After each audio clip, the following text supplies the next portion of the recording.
Tui vai Presbytery in form pui vai som li pangina hang lai lung Presbyterian ko hanin kan dong do na ni a e huna hian ti sa le thara bamal som na chang nge tu ra rom kal the turin tui vai Presbytery ven chu ko kan ho zong sang te kan som te ka cheu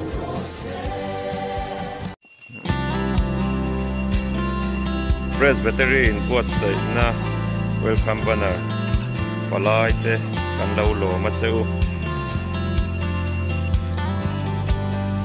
Presbytery in Puasai na abu no ta tu na chuan en kim pai ta palai te ka lo tla ka ma chu puri sang na ka en ta ni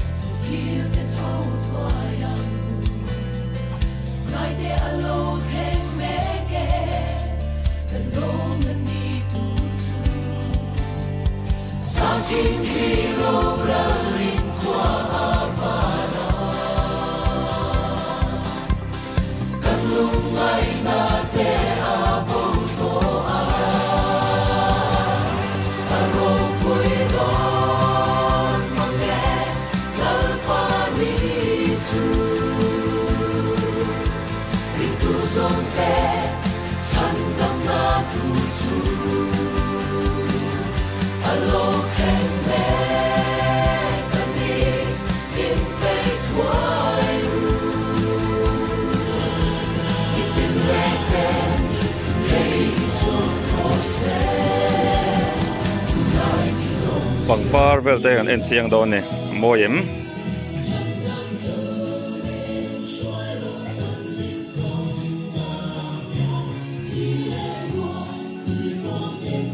tun lai thilom zia